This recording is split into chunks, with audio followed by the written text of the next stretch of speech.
John Gulley. I'm Worshipful Master of Cesar Good Lodge number 744, which is Clarence's home lodge. And for those of you that aren't familiar with Freemasonry, we're known as traveling men. And normally we do this 50-year ceremony a little differently. But as you can see, we're all willing to travel. So we came to do this ceremony for Clarence tonight.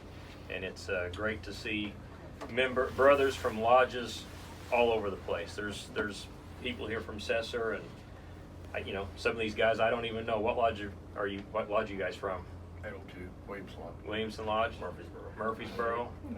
Got people from all over. 693 out of Heron. 241 Chicana. Okay, so we got brethren from lodges all over Southern Illinois. That just kind of shows. I'm a reject from Good, ain't I told you that you'd make a mistake when you done it. I think that's a good. You know the reason, brother. I think that's a good demonstration of what this fraternity is all about. So we're honored and privileged to be down here with Clarence this evening. Before I read my little part, I'd like to ask Secretary of our lodge, Ralph Bunton, to read the Masonic history of Clarence. All right, Clarence Eugene Gulley. He was initiated into First Lodge 1004 on 5/20 of 1968. He was passed on 7/20 of 1968 and raised to the sublime degree of Master Mason on 8/03 1968. He then affiliated with Cesar Lodge number 744. Cesar Good Lodge number 744. Then he affiliated with Christopher Lodge number 1016. And then he decided he liked this, so he came back to Cesar Good Lodge number 744. He is a honorary member of Fellowship Lodge number 89. He's also a honorary member of Heron's Prairie Lodge number 693. And he's an honorary member of Hearst Lodge, number 1004, his home lodge. He's also an honorary member of Benton Lodge, number 64, and Aiken Lodge. I can't remember Aiken's number, but it's not written down here. He's been the marshal at Cesar Good Lodge from 2012, 13, 14, and 15, so he has really been in there and helped out. He receives his 50-year member on August the 3rd, 2018, and he has been a very substantial member to all the lodges that he's either an honorary member or affiliated member with. He's also a charter member of the Raised in Writing chapter of the Widow's Sons, founding member. Road name of Grandpa, hard to believe. Yeah, that's what they stuck on me. So let's do this presentation. Brethren, at this time we will pay tribute of respect and esteem to Brother Clarence Gulley, who has been a Master Mason for 50 years. From time immemorial, Freemasonry has taught a proper reverence and veneration for age. This lesson is particularly fitting when years of age stand united with years of service. Age has always been the crowning glory of man. It affords an opportunity to reflect upon the past, and from experience of the past, the present receives its most useful counsel and guidance. It is to age that we look for wisdom, and it is upon wisdom that Freemasonry builds each and every laudable enterprise. The three principal stages of human life are youth, manhood, and age. In youth, we may industriously occupy our minds in the attainment of useful knowledge. In manhood, we may apply that knowledge to the discharge of our respective duties to God, our neighbor, and ourselves. But it is only in age that we may enjoy the happy reflections consequent on a well-spent life.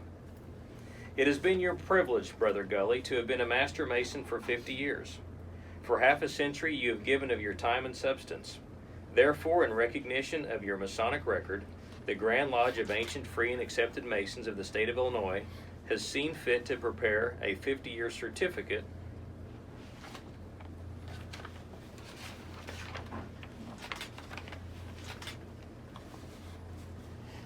designating your high honor and attendant privileges. It is now my privilege on behalf of the Most Worshipful Grand Lodge of Ancient, Free, and Accepted Masons of the state of Illinois to present you this certificate and your 50-year pin as a viable token of its fraternal love and esteem, and grateful appreciation for your 50 years of Masonic service.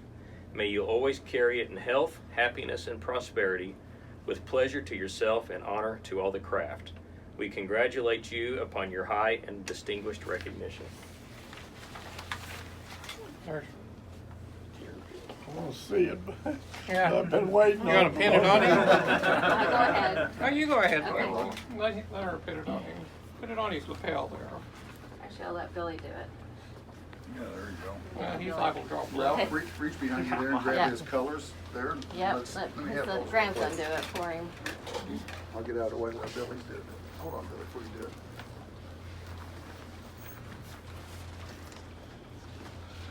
About that. Sure. Make sure it's not in front of nobody. You know what? You take it home with you. But that way, take it in the certificate, that way it won't get lost.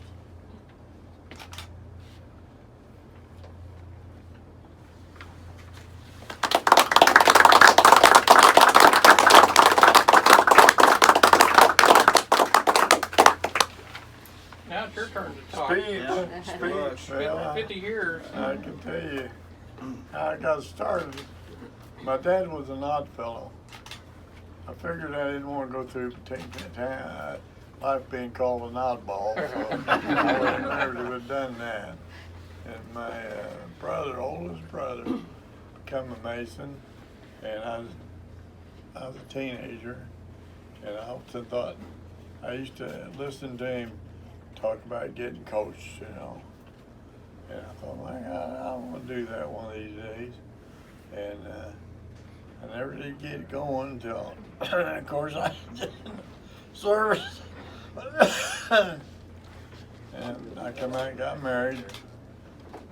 And I went to Hearst and lived in Hearst. And I'm telling you, if you ain't a Mason in Hearst, Hang on, take a quick drink. if you ain't a Mason in Hearst, you ain't nobody. So that's where I wound up. I got my joining, the idea of joining. All my friends down there was Masons, and they're pretty active down there. Of course, I kind of got run out of town. So I got back to Blair and joined there. Yeah. But I've never regretted a minute of it. I've met the best people, best guys, and they're just great. They're just great. And God dang it, I love every one of you. We love you too, I brother. love you too, Dad. And you made it to your 50-year pin. And I made you a promise you would get it. Yep, we Yeah. told You you. got it, brother. You I got told you it. it didn't matter where we had to go to get it to you. Right. We did it. I'm proud of that boy right there too. Yep. We are too, Grandpa. You guys keep an eye on it.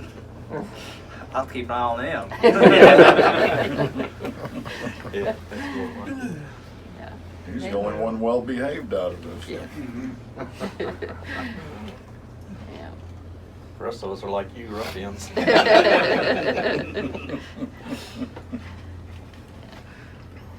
Sometimes you get down, Billy, and you think, oh, what the heck, and then you get yourself back up and keep going. That's right.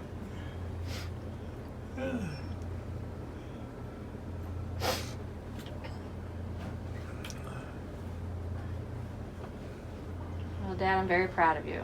You did it. Tell you what, this was a good charter. Good charter. Yep. Good, we got it going. We're gonna keep it going. Yeah, that's what I wanted. We'll make sure Colt comes up the same way. He won't ride a Honda, I promise. Not more I than promise once. you, but the last thing I have to say is he won't ride a Honda. I won't allow it. Teacher's not here, right? Sorry if I offended anyone. I apologize. Again, Kevin over there, Oh, Yeah, been Kevin. like a rock. He's put out a lot for me. Get back what you put out, you've done a lot for me. Where Bruce is. Bruce is Bruce is here. right here. Back there. He picked me up off my floor more than once.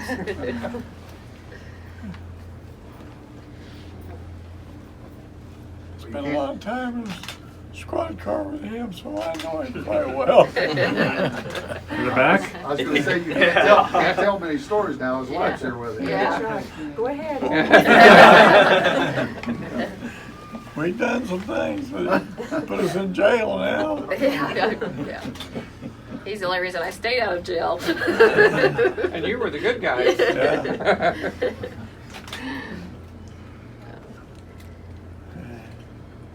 That's about it. I just always wanted to want you to keep everything moving. Well, I have cake for anyone who wants it also, and drinks, so we'll get that going here and we'll get you your strawberry cake you wanted. Just I did that like a just for regular you. lodge meeting. We can't Right. get Yeah, together. he unless wanted we the eat. strawberry filled, so that's what we'll do. Yeah, there you go. So, Let's put that certificate up in front of him right there and get a couple quick pictures.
We got out past here's this one. Backaboos. This, look at that.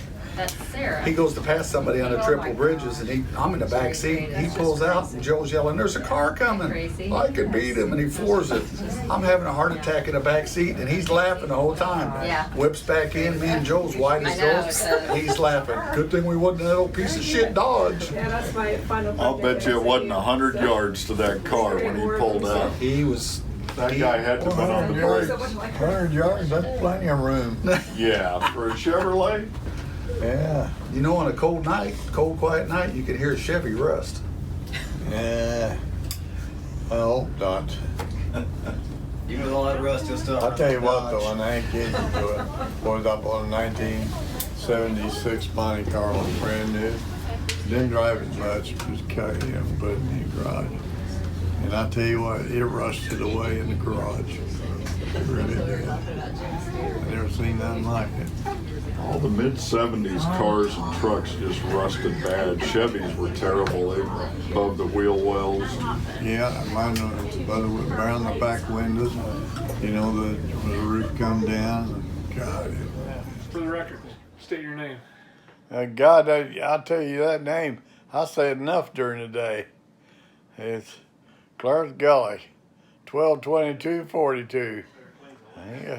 Where were you born at, Clarence? Actually, I was born in Royal Springfield Hospital, Was Miners Hospital. They used to have a miners hospital down there. Coal miners run it. How old were you when you graduated from high school?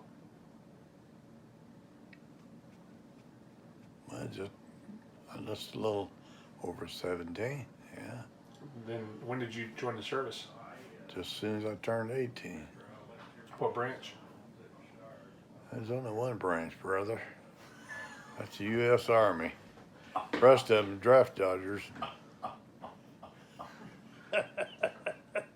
What'd you Slackers.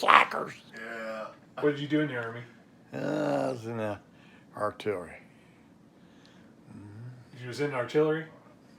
Did you make the artillery? Did you load the artillery? What'd you do? No, well, we switched over from, actually first year I was a kind of a stockade guard. Then I went down to Texas and I went down there and we switched over from gunnery to missiles. What unit were you in? 38th Artillery Brigade. Out of? Actually, that brigade, 5th Artillery, 38th 5th Artillery, was commanded by Alexander Hamilton. Huh. Sure was. When you were in? Yeah. Yeah. No, it was. Ain't no kidding. Yeah. Yeah. During the Revolutionary War. Where were you based out of? What city or state? What base? Well, we didn't have no base. We left there and went to Korea. Took everything with us. That's when the first Hawk outfit went to Korea. Yeah. We took everything with us. Our beds, trucks, I mean, everything. You in bed? Well, and not really. Not when I was on fire base. But, yeah, we loaded everything in Connex boxes. Drove our trucks on a train, and our launchers on a train. Took them to port and put them on a ship. How long were you in Korea?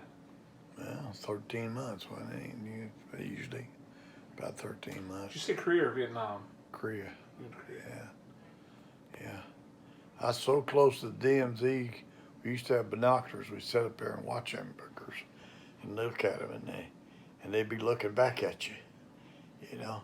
And then July, the year I was over there in July, they only signed they never signed a peace treaty, you know.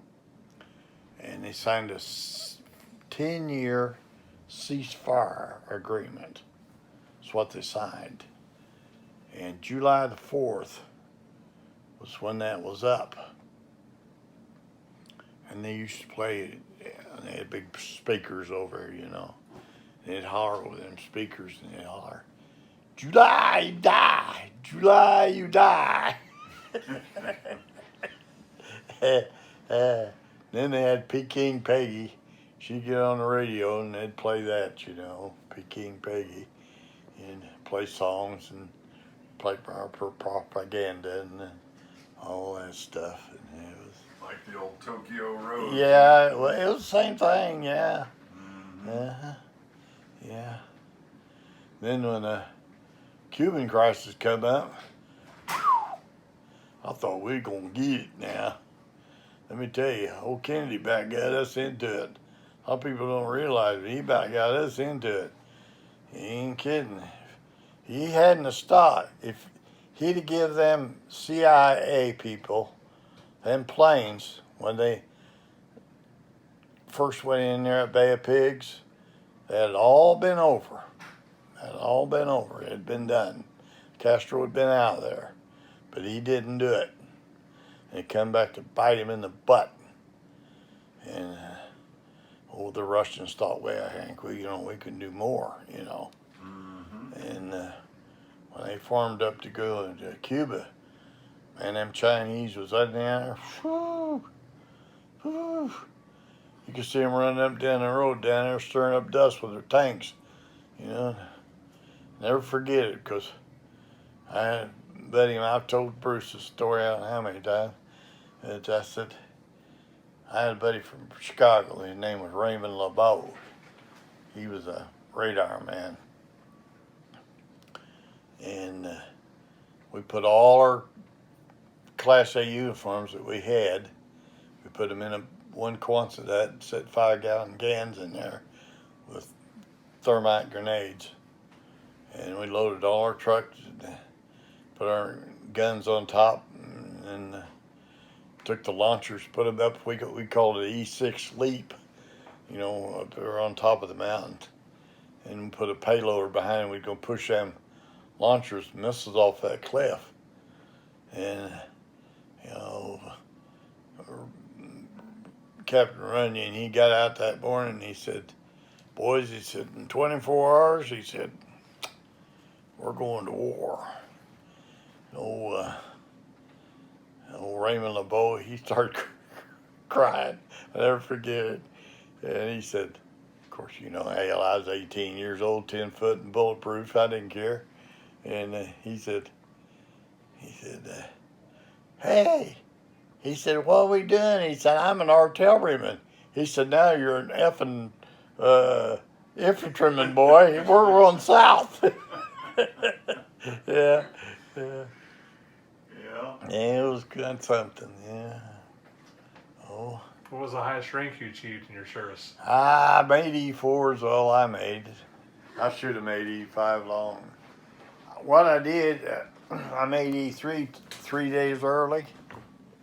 And when I made E3 3 days early, they took and the next month they took it away from me. And they said, "Well, we'll give it back to you just in a few days." Well, they didn't. They waited too long. And so it knocked me down, I should have made E5 easy, but I never did make it. I took the crane truck. I missed the pass truck to Chuncheon one night, so I got the crane truck out and drove it to town so I could chase the girls, And all nights they needed that crane truck. I had it uptown in Chuncheon. Now that's a funny story right there. Yeah, it's the truth too. Yeah. You wonder why you got in trouble. Yeah, they took my pass away from me, and so. Surprised they didn't knock you down to eat nothing. I know it. I had a captain. He didn't like me because I wasn't spit polishing. Anyway, he took my pass away from me, and then, boy, it popped up Sunday.